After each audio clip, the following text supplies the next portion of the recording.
de ecografía. Ok, muchachos, entonces esto correspondería a ecografía esplénica.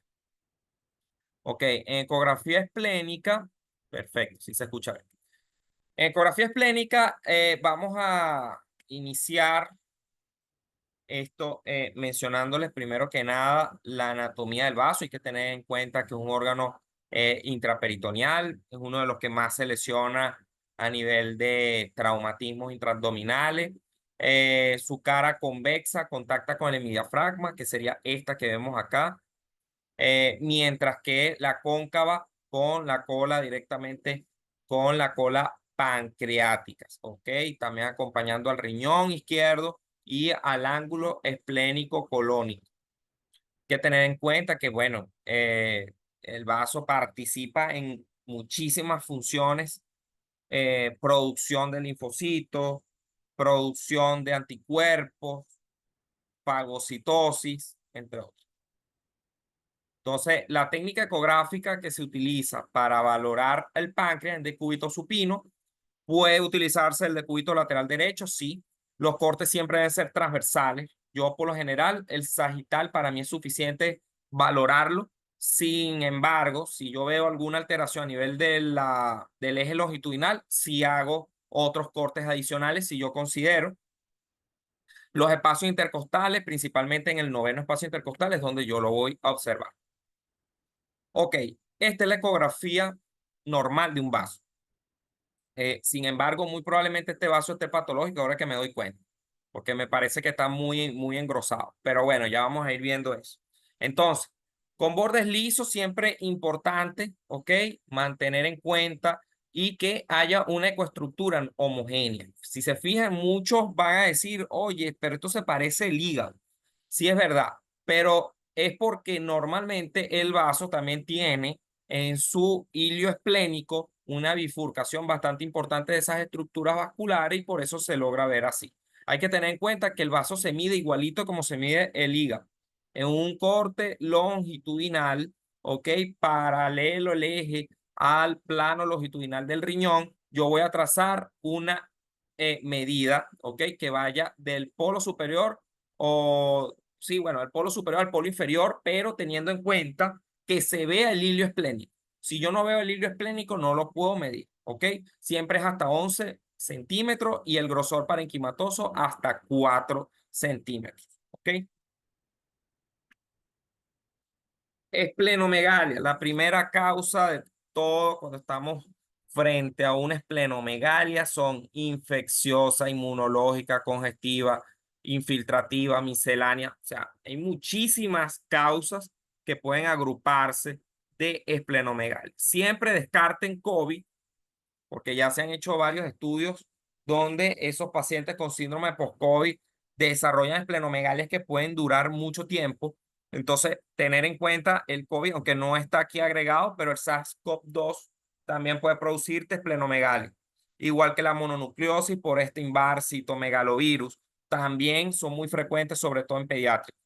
Inmunológicas, evidentemente, todo hallazgo inmunológico puede producir esplenomegalia, hipertensión portal, insuficiencia cardíaca. En algunos casos también no está acá, pero se lo coloco. Fíjate que tirotoxicosis también puede producirme. Entonces, el vaso, traumatismos, obviamente también puede generar esplenomegalia. Esta es la manera correcta de medir el vaso. Fíjate que te vas desde el diafragma hasta el polo inferior, porque lo estamos viendo de esa manera. Acuérdate que esto, el traductor, al yo colocarlo en la línea axilar media con posterior, veo el vaso de esta forma, ¿ok? Y aquí en la emergencia o la entrada del hilio esplénico es donde yo puedo apreciarlo mejor. Tengo que trazar la imagen para poderlo ver. Aquí su correlación directa con lo que sería la tomografía de abdomen.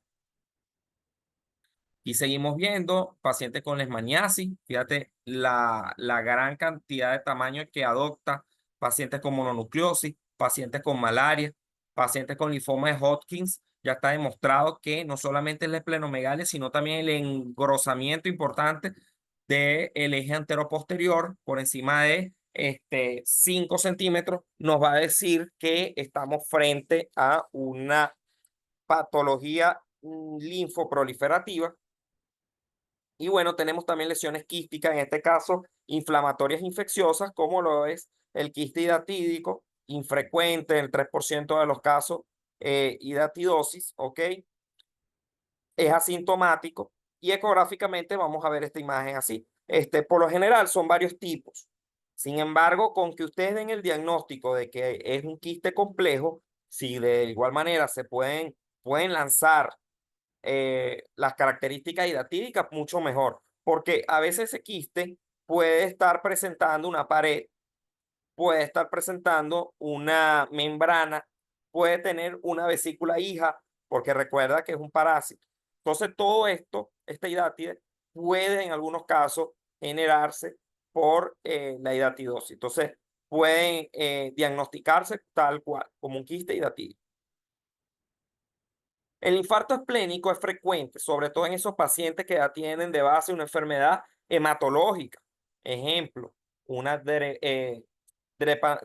drepanocitosis o anemia drepanocítica es una de las características más importantes en el infarto esplénico. La patología tromboembólica de base también. En un porcentaje de pacientes, pequeños infartos cursan asintomáticos, ¿ok? A tener en cuenta eso. Se descubren de manera incidental, la mayoría de los casos, y ecográficamente el infarto es hipoecoico, es triangular, donde la base de ese infarto va a estar hacia la superficie y el vértice va a estar en dirección al hilo. Esto es un infarto. En este caso, lo podemos ver como una gran colección. Probablemente ya aquí ese infarto haya evolucionado a una naturaleza hemática o a un resangrado, pero en este caso este infarto sí es la morfología clásica habitual, ¿ok? Donde se ve hipoecogénica y mira aquí, este sería el vértice y todo este sería la base. La base hacia la superficie, el vértice en dirección al iris. En algunos casos, el vaso también puede tener depósitos en su interior de calcificaciones. Esos depósitos, esos focos, pueden ser puntiformes, pueden ser dispersos, pero se ven muy frecuentemente en los granulomas, ¿ok?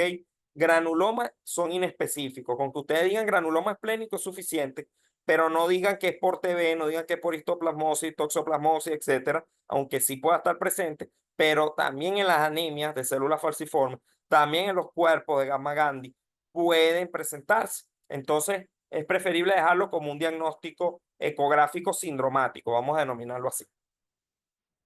Bueno, se ven así tal cual, múltiples focos hiperecogénicos de morfología y tamaños variables distribuidas de manera difusa sobre ese parénquima esplénico. Aquí podemos ver otra imagen en cuerpos de gamma Gandhi, ¿ok? Un paciente por cirrosis.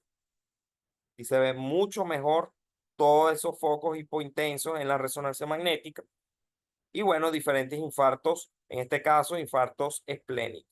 Habría que estudiar también cómo está la vasculatura propia esplénica. Que entra las lesiones sólidas, la neoplasia benigna suele ser el hemangioma el más frecuente por la proliferación de canales vasculares, paciente asintomático, y es muy similar como lo vemos en el hígado. Cuando les presenté el hemangioma en el caso hepático, aquí es muy similar, solo que aquí puede ser también hipoecoico o hiperecoico, diferentemente, ¿ok? Entonces, tal cual, miren aquí cómo se ve. Si ustedes ven una imagen hiperecogénica bien definida dentro del parénquima esplénico, no tengan dudas en diagnosticarlo o en concluir como un hemangioma esplénico. ¿Ok? No quieres concluir el hemangioma porque te parece muy atrevido, no hay problema. Puedes colocarlo como un nódulo y una lesión nodular de características angiomatosas a nivel intraesplénico. Importante que digas también la ubicación anatómica, porque dependiendo de dónde esté, no es lo mismo que esté al lado de un vaso a que esté propio en parénquima. Entre las neoplasias malignas, obviamente la metástasis va a ser una de las principales, pero también los linfomas, ¿ok? Obviamente, porque hay que recordar que el parénquima esplénico también tiene en su pulpa blanca linfocitos. Entonces, es importante considerar también el linfoma como el más frecuente de todas las neoplasias malignas. Em, Principalmente de Hodgkin, ¿ok? Porque el no Hodgkin sí suele ser un poquito raro. Suelen extenderse a otros órganos y lo más frecuente es la afectación secundaria, ¿ok? Ecográficamente, en la mayoría de los casos, una masa o una lesión sólida hipoecogénica, ¿ok? Si ustedes observan, importante decir el tamaño, porque por lo general menos de 3 centímetros obedece a no Hodgkin, mientras que más de 3 centímetros puede ser a Hodgkin, ¿ok?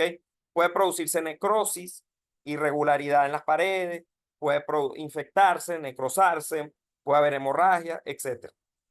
Es muy poco frecuente las calcificaciones puntiformes y en el 33 a 55% de los casos va a haber afectación con esplenomegalia, ¿ok? Para que tengan en cuenta eso. A veces, si logramos determinar una lesión de este tipo, correlaciones siempre con otros estudios, pero principalmente con la biopsia. Y podemos observar varias lesiones hipoecogénicas bien definidas, redondeadas, que se encuentran distribuidas de manera difusa sobre el vaso. Estas mismas fueron categorizadas como un linfoma no Hodgkin. ¿Ok? Miren esta imagen, pues un poco de mayor tamaño. Aquí podemos observar, ya esto es un linfoma de Hodgkin, una imagen hipoecoica, heterogénea, ocupa básicamente o casi toda la totalidad del tejido esplénico, es considerado como está por encima de 3 centímetros a un linfoma de Hodgkin. A veces, en algunos casos, el linfoma esplénico puede observarse con múltiples imágenes sólidas en su interior, hipoecogénicas, distribuidas de manera difusa, obviamente acompañándose de esplenomegalia. Les traigo esta imagen porque en círculo amarillo aprovecho de resaltarle una de las variantes anatómicas más frecuentes conseguidas en cuanto a la parte esplénica y hablo del vaso accesorio, ¿ok? El vaso accesorio es una imagen, un tejido obviamente también esplénico, pero está cerca o en las adyacencias del vaso esplénico, de las arterias, bueno, del hilio esplénico en general. Entonces, bien definido, redondeado. Este vaso accesorio en este contexto, pues obviamente debe ser de origen también linfomatoso, ¿ok? Y bueno, finalmente terminamos con las metástasis esplénicas. Siempre hay que buscar que no se vean igual, muy similares, igual en el hígado, en ojo de buey. Sin embargo, hay lesiones que pueden ser de otras maneras, de otras presentaciones. Y bueno, tener en cuenta lo que sería el hígado, pulmón, que son algunas de los primarios que pueden estar asociados a estas neoplasias metastásicas. Mama, pulmón principalmente, ok, melanoma, ovario, estómago son otras. Pueden ser únicas como puede ser múltiples. Fíjate aquí, metástasis esplénica, esto principalmente por un tumor carcinoide, se ven como lesiones hiperecogénicas, redondeadas, bien definidas, distribuidas de manera difusa, distorsionando el parénquima esplénico y adoptando morfologías similares en toda su extensión a nivel del polo superior e inferior del vaso. Bueno, muchachos, hasta ahora claros con esplénico. Si hay alguna duda, me la pueden consultar y ya estaríamos cerrando la noche de hoy con ecografía renal. Bueno, empezamos siendo casi 90 estudiantes y ahorita ya quedan 63. Esto es como un ejercicio de alto rendimiento. O sea, mientras vamos viendo quiénes se van desmayando en el camino, pero la mayoría está presente y eso es bueno. Del mismo modo, los que no puedan, pueden grabar, vamos a grabar la clase para presentarlo a todo el grupo y puedan también disfrutar de la misma. Ok, aquí me mencionan una pregunta. Ok, ¿se podría nombrar como cuerpo de gamma Gandhi? Em, bueno, si tienes todos los criterios o si ya tienes el diagnóstico confirmado de los cuerpos de gamma Gandhi, fíjate que esto no es solamente esplénico, aquí ya estamos hablando neurológico. Entonces, si ya el paciente tiene el antecedente confirmado, tú a nivel de la ecografía puedes sugerir que de probable etiología por cuerpos de gamma gamma. No hay ningún problema. Si no lo tienes, o si tú no te quieres arriesgar al diagnóstico definitivo ecográfico, no tienes por qué hacerlo. Puedes concluirlo directamente como nódulos, ¿ok? Hematoma esplénico. Bueno, con respecto a la doctora Subero acá pregunta sobre el hematoma esplénico. Eh, todo hematoma se ve igual, indiferentemente del órgano donde esté. Lo importante del hematoma no es tanto verlo a nivel del vaso, sino que cuando hay un traumatismo esplénico, más que el hematoma, puede haber o líquido periesplénico, ¿ok? Y eso ya lo hablamos en FAST. ¿Cómo puede haber una fisura, que muchos le dicen fractura esplénica, antes de la formación del hematoma? ¿Ok? Entonces, oye, si un paciente te llega con un hematoma esplénico, oye, o fue alguien que se fue en contraopinión médica teniendo un traumatismo esplénico severo, o fue alguien que, oye, tiene algún antecedente de base, ejemplo, una lesión tumoral esplénica que condujo un proceso hemorrágico, un quiste que probablemente se tornó hemorrágico o se rompió. Solamente así pudiese yo ver un hematoma esplénico. Pero el resto yo no se coloca por el mismo motivo de que primero hay otras fases precoces del hematoma esplénico que son epidemiológicamente más frecuentes. Oye, bueno, excelente. Aquí me acompaña uno de los médicos que, bueno, fueron mis docentes. Un honor de verdad tenerlos también acá escuchando, repasando un poquito acerca de estos temas. Eh, Perfecto. Bueno, espero haya quedado claro todo, sobre todo para el doctor Félix y para la doctora Sube.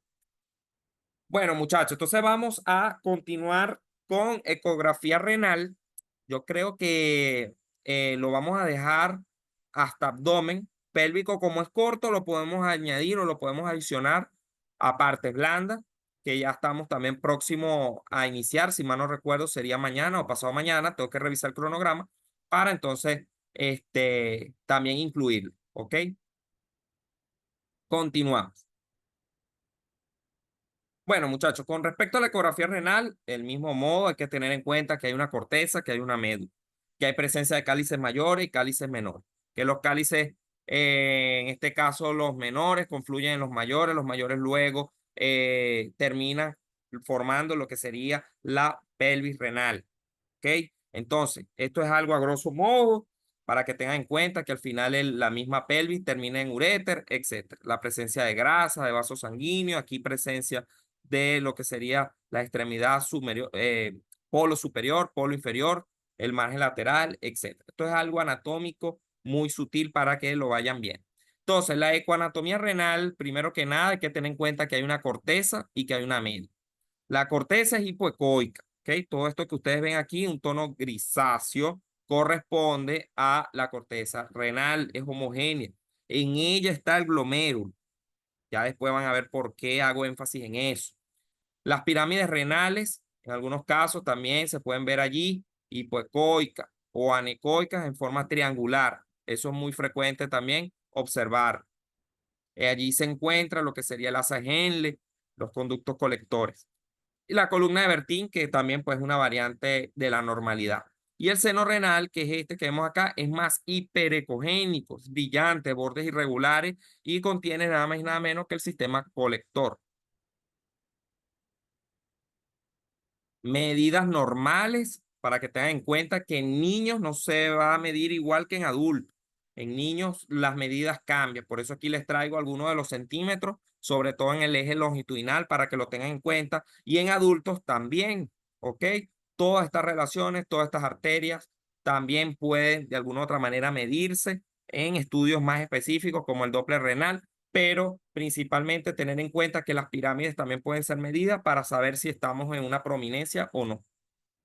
Los uréteres pueden ser visibles hasta el tercio proximal, pero el tercio medio e inferior no debería observarse, al menos que esté patológico.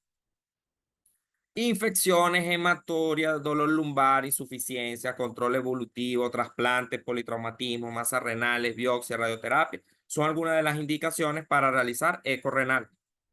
Tener en cuenta que en niños se utiliza el traductor lineal, mientras que en adultos podemos utilizar el traductor convexo.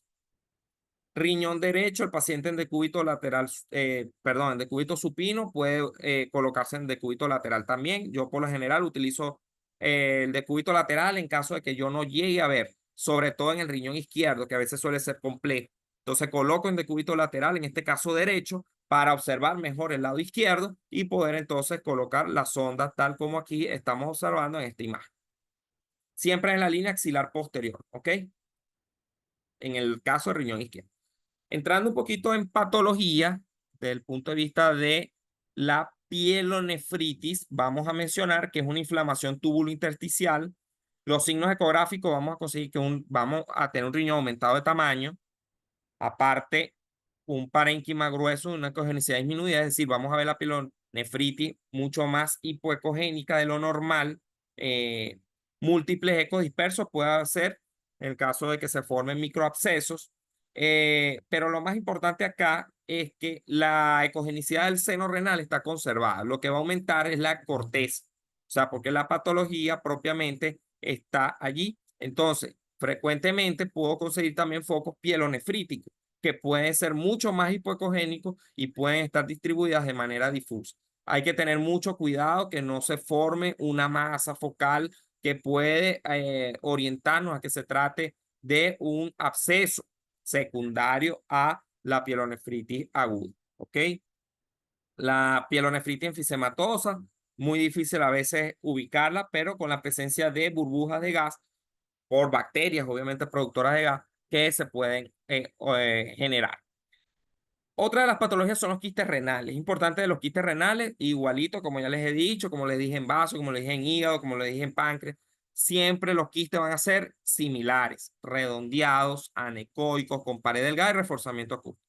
La conducta, no más estudios, pero dependiendo si es simple. Si yo tengo un quiste complejo, evidentemente no se va a ver, no podemos dormirnos en los laureles y aquí hay que pedir obligatoriamente un estudio adicional que en este caso sería una urotomografía. Entre los quistes complejos, que se forme tabique, que se engrose la pared, que haya ecos internos, que haya nódulos, que haya calcificaciones, ya me hace un quiste complejo. La conducta, sí, hay que realizar tomografía, sobre todo con contraste, para aplicar una categorización que se denomina Bosnia. El Bosnia va dirigido principalmente a establecer, según el Bosnia, hay por número romano, el 1, 2, 3, 4, 5. Y mientras más sea el Bosnia, pues obviamente mayor va a ser las características de sospecha. En los quistes renales simples, bueno, aquí les traigo principalmente algunas imágenes. Es necesario que ustedes tengan en cuenta que existe el quiste cortical y existe el quiste parapiélico. Son las dos características principalmente. Puedo conseguir en estos casos un quiste simple con reforzamiento. En algunos casos puedo conseguir calcificaciones en su interior. Eso va a depender de la naturaleza y del contenido del quiste. Como en algunos casos también puedo conseguir quistes que tienen en su interior imágenes nodulares, murales, que pueden indicar de manera casi específica de malignidad. Entonces, los quistes parapiélicos, como su nombre lo dice, van a estar a cada lado de la pelvis. ¿Ok? Siempre van a ser anecoicos, bien definidos, pero importante porque muchas veces el quiste parapiélico suele confundirnos con hidronefrosis o lo que es lo mismo, con caliectasis o pielectasis. Hay que tener mucho cuidado con eso. La única forma de saberlo es que el quiste parapiélico, primero que nada, va a adoptar una morfología redondeada, no es la morfología propia del sistema pielocolector. Otra de las características para descartarlo, porque suele ser también importante, es que en la hidronefrosis está afectado casi todos los sistemas pielocolectores, en cambio, en los quistes están focalizados y un quiste puede tener tabique, puede tener nódulo. La hidronefrosis no va a tener tabiques, no va a tener nódulo. Eso es alguna de las características para que puedan diferenciar un quiste de hidronefrosis. Ok, el más esperado por casi todos ustedes, lo que sería el cálculo renal. Ok, cuando hablamos de un cálculo renal, principalmente considerar que el cólico lumbar o renal va a ser el primer hallazgo y tener en cuenta, al menos que sea incidental, ojo con eso, las características ecográficas. Primero, una imagen bien definida, hiperecogénica, y determina este artefacto que ya ustedes y mi persona lo hemos visto mucho, que es la sombra acústica posterior, que está presente en lesiones sólidas, calcificadas. ¿Ok? Y en algunos casos, ese cálculo puede estar en una unión pieloureteral o en una unión pielocalicial y generar hidronefrosis. ¿Ok? Entonces es importante la ubicación.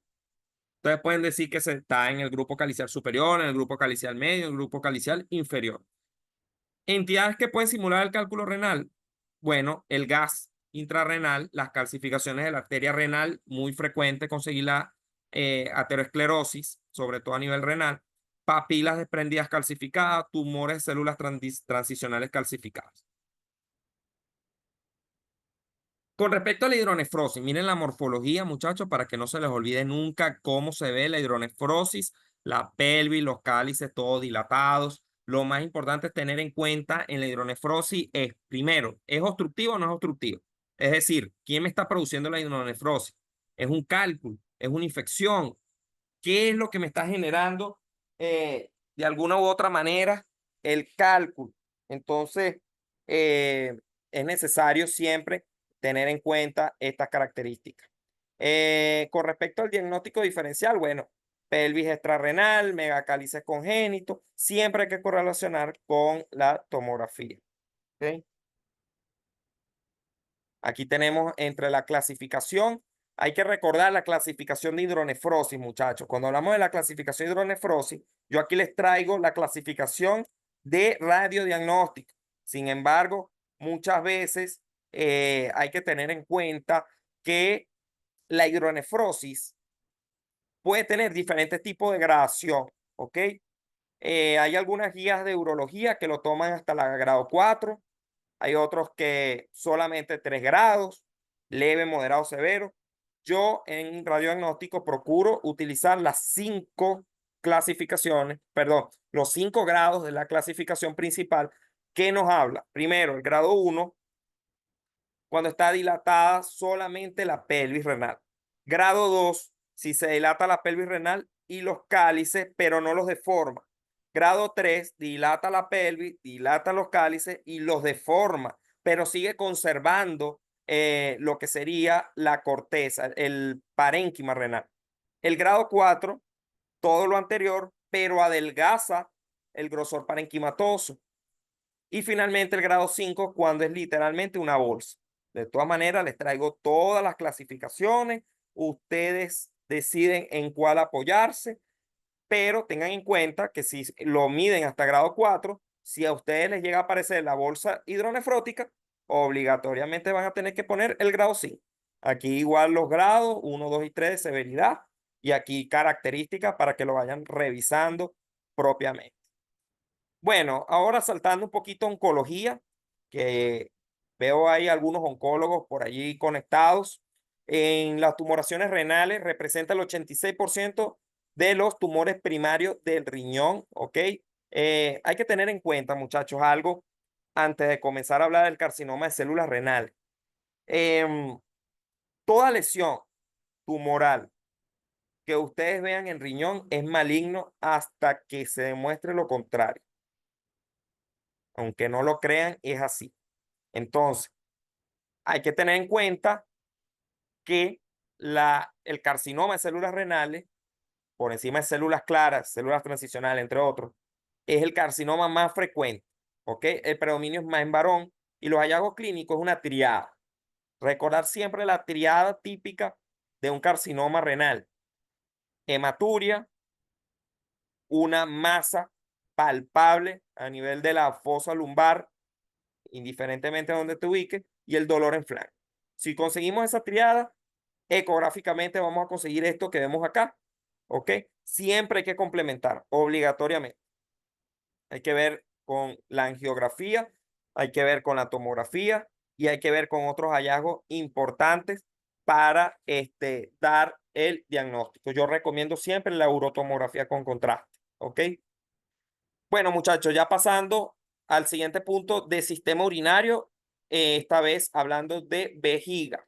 Todo eco renal debe ir acompañado de un eco vesical. Si no está presente el eco vesical, no es una evaluación del sistema urinario completo. Tenemos que estudiar la vejiga. En disuria, hematuria, infecciones, masa, cistitis principalmente, crecimiento prostático principalmente, tiene que hacerse. Entonces, la vejiga debe estar llena. Yo con una vejiga vacía no la puedo explorar. Debe estar en decúbito supino, el traductor debe ser convex. Le mando a tomar el litro de agua al paciente en cortes transversales y longitudinales, siempre ubicando en lo que sería la sínfisis del pubis. La vejiga normal debe ser anecoica, debe ser simétrica, debe las paredes de la vejiga medir menos de 0,3 centímetros o 3 milímetros. La pared puede aumentar si obviamente el paciente fue al baño y orinó. Es igual que la vesícula. Se contrae el detrusor y obviamente va a generar un pseudoengrosamiento, no es patológico. Hay que siempre medir volumen. La manera de medir cuánto cc de orina hay es con la fórmula de longitudinal, anteroposterior y transversal. Esta imagen la vamos a ver en corte transversal. Angulamos el traductor colocándolo en aspecto longitudinal. Inmediatamente aquí tendría entonces el anteroposterior y el longitudinal. Multiplicamos las tres medidas por 0,523, me da los cc. ¿Ok? Seguimos una vejiga normal, una vejiga llena, en las diferentes imágenes y las tomas que ya anteriormente les mencioné. Y bueno, hay que tener en cuenta, muchachos, las causas de engrosamiento de pared vesical que ecográficamente podemos conseguir. Causas, miren todo lo que aquí les enumero. Entonces, hay que tener en cuenta en hombres que no haya una obstrucción prostática. Hay que tener en cuenta que no haya una cistitis crónica. Hay que tener en cuenta vejigas neurogénicas, tener en cuenta traumatismo vesical, neoplasia, ¿ok? Todo eso puede llevarme a un engrosamiento generalizado de la vejiga. Aquí tenemos una vejiga neurogénica, fíjate que hay una hiperreflexia del músculo detrusor, ¿ok? Y las imágenes aquí pues demuestran unas trabeculaciones engrosadas bastante importantes en un aspecto en árbol de Navidad, ¿ok? Miren tal cual cómo se ve la vejiga simulando un árbol de Navidad.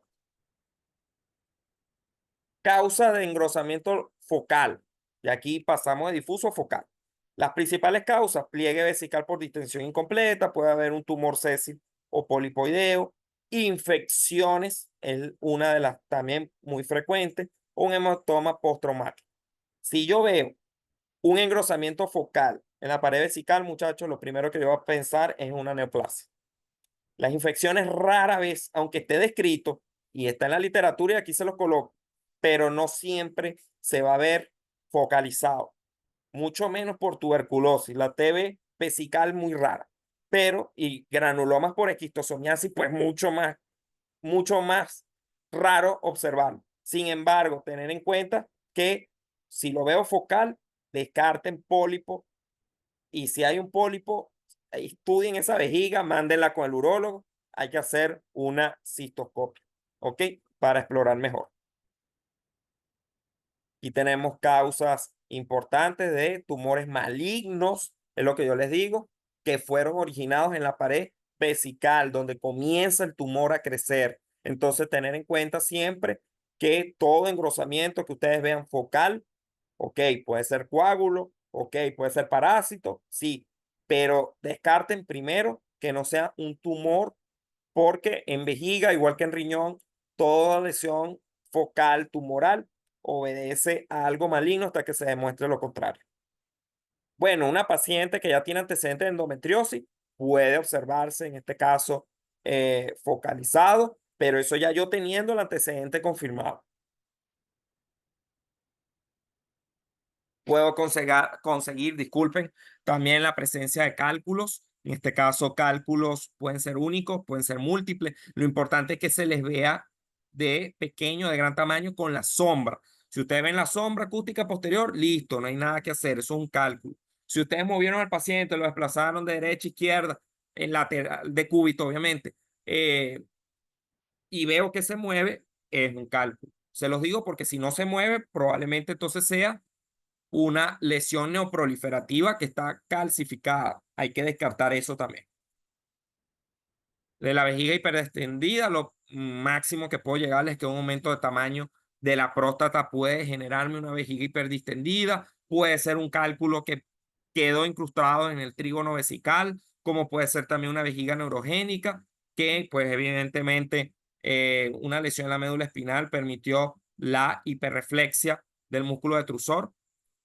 En vejigas pequeñas, descarten cistitis, procesos infecciosos, también neoplasias, también quimioterapia, sobre todo en pacientes con quimioterápico, radioterapia también, logro ver vejigas así tan atrofiadas. Y con esto, muchachos, hemos culminado entonces nuestro primer apartado de abdomen. Muchachos, de verdad hice todo lo posible por sintetizarlo, abdomen, verlo en una clase es complicadísimo. Sin embargo, hoy se llevan lo que más frecuente les va a llegar a la consulta, lo que más fácilmente van a poder diagnosticar. Prevalece siempre la clínica del paciente para que tengan en consideración. Queda 1 minuto y 30 segundos. Ok, aquí dice, doctor, disculpe. Bueno, voy a aclarar las preguntas que quedan aquí, por lo menos el tiempo que queda. Que dice la doctora Luisa, doctor, disculpe, ¿la clasificación de Bosnia aplica para hallazgo ecográfico o solo aplica para tomografía computarizada? Eh, Esa pregunta casualmente me la hizo un colega hace poco y le respondo con toda la factibilidad posible. Es 100% tomográfico, porque si tú consigues un tabique, tú para aplicar Bosnia tienes que colocarle contraste a ese tabique. Al menos que hagas una ecografía contrastada, pero eso no es lo común. Tienes que mandar la tomografía, ¿ok? Para aplicar el Bosnia, obligatoriamente tomográfico, ¿ok? Es obligatorio calcular el volumen residual postmicción. Depende en el contexto en lo que usted esté buscándolo. Si es un crecimiento prostático, probablemente sí. Si no lo es, entonces no es necesario calcular un volumen porque eso se indica en contexto de uroflujometría para valorar urodinamia en contextos específicos.